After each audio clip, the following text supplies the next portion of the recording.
Hello guys, welcome to my channel The Law Cognition, and today in this video we'll be dealing with female intestate succession. So before starting up with that, let's have a brief introduction towards the kinds of property under Hindu law. So under Hindu law, if we see, there are two kinds of property. The first one is joint property and the second one is separate property. And the rule for succession for both these kinds of properties are different. Okay. And now if we see separate property, that again could be divided into two types of succession. The first one is testamentary succession and the second one is intestate succession. Now what is testamentary succession and intestate succession? Testamentary succession is a kind of succession where a person has died after making a will, and since he had made a will, then obviously that will would prevail for any kind of succession. Okay. The second one is intestate succession. In this situation, a person had died without making a will, and here the rule of inheritance would apply as is provided under Hindu Succession Act. Okay, so basically the succession could be either of male intestate succession or female intestate succession.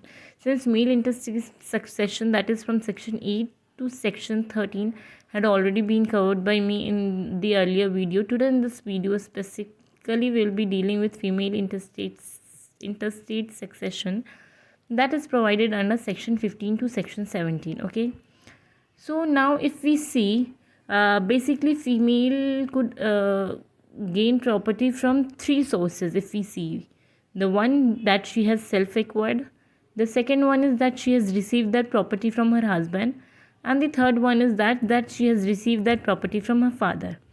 Now the evolution of the property after her death, okay, like the succession of the property after she dies, in all these three circumstances would be different. Okay, so now moving towards the section 15. Section 15 basically talks about general rule of succession in case of Hindu females. Okay, and here in section 15 they have provided 5 entries, and accordingly the succession would be taking place. But for better understanding and for easy understanding, I have divided that section into 3 portions, that is self-acquired property, property received through a father, and property received through her husband. Okay, and how the succession would take differently in these all 3 circumstances.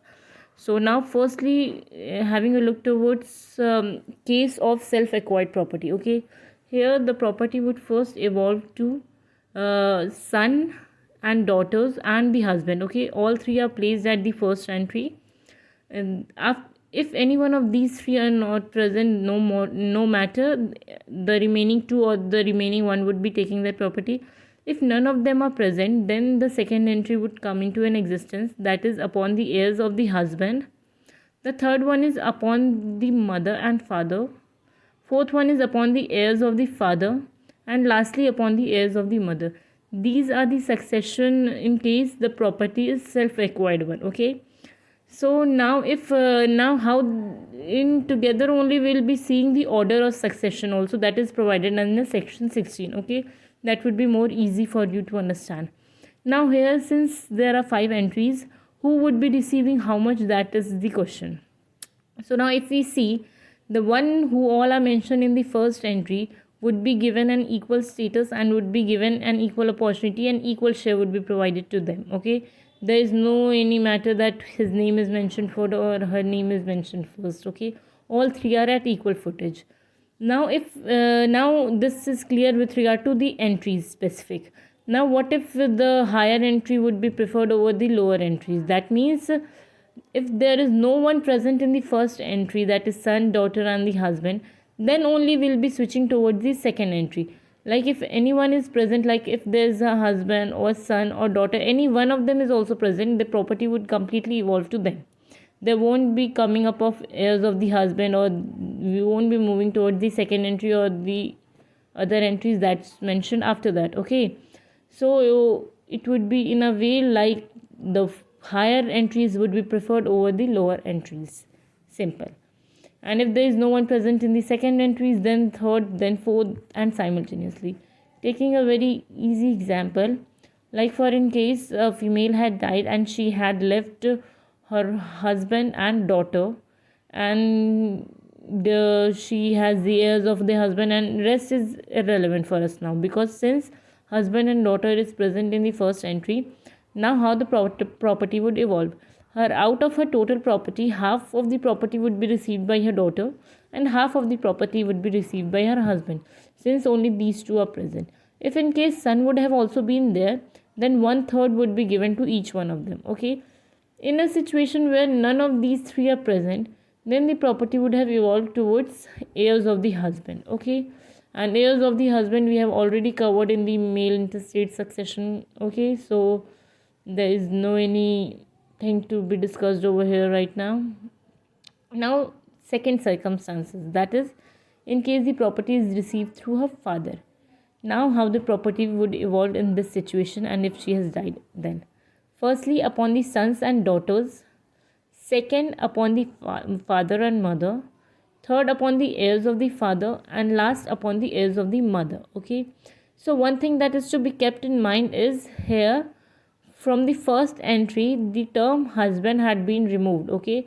If the property is evolved by her through her father, if she has received that property from her father, there won't be any right of the husband in that property. Nor, if we see the second entry that we have read in self-acquired property, that was upon the heirs of the husband, from here the heirs of the husband has also been removed. That means two entries have been excluded.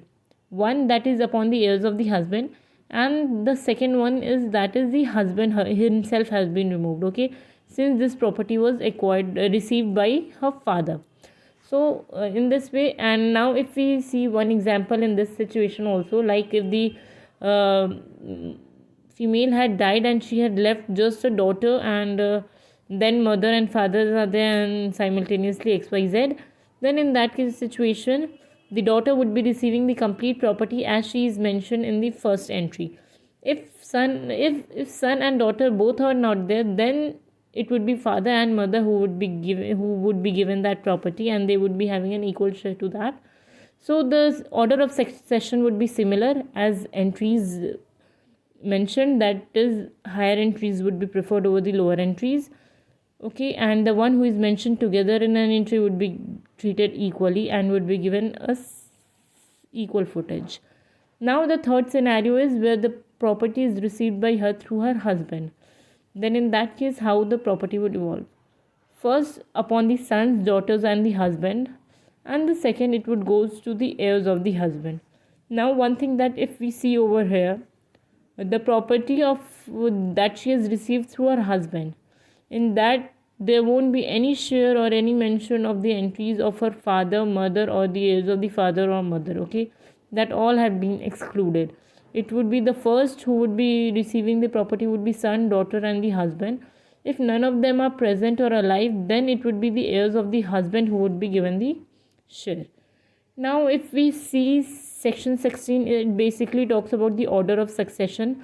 Basically, order of succession, half of the portion I have already covered while explaining section 15, that is how the property would be distributed, how the entries would be treated. It would be the higher entries would be preferred over the lower one.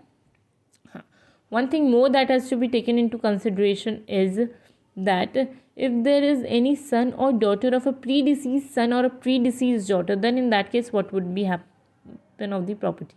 So in that case what would happen is they would together be entitled to take the share of the property of their father or mother, whosoever had died and whatever the case may be, and then distribute that among themselves equally. Okay, this would be the situation, and this would be the way how the property would be distributed if there is a predeceased son or predeceased son's daughter, whatsoever, son or daughter of a predeceased son or daughter, if there is any. Okay, I hope I'm clear with this. And one thing which is to be taken into consideration is that if all out of the 5 entries none of them is present, then in that case the property would goes to the state, that is the government. Okay, so it's the similar rule that if there is no one, the property would goes to the state. Okay, so yeah, and one thing, since we have been covering the female intestate succession, and it has been completed over here right now. And now if we see from section 18 to section 29, there are certain general provisions that are provided that is applicable to both male and female. Okay, and this would be dealt by me in any other videos, and this is very simple general guidelines that's provided, which both of them have to follow. Hope I am clear with this, and if you have any doubt, please mention that in the chat box and do let me know. I'll definitely revert back to you. And please like my channel, subscribe it. Thank you. Bye bye. Take care.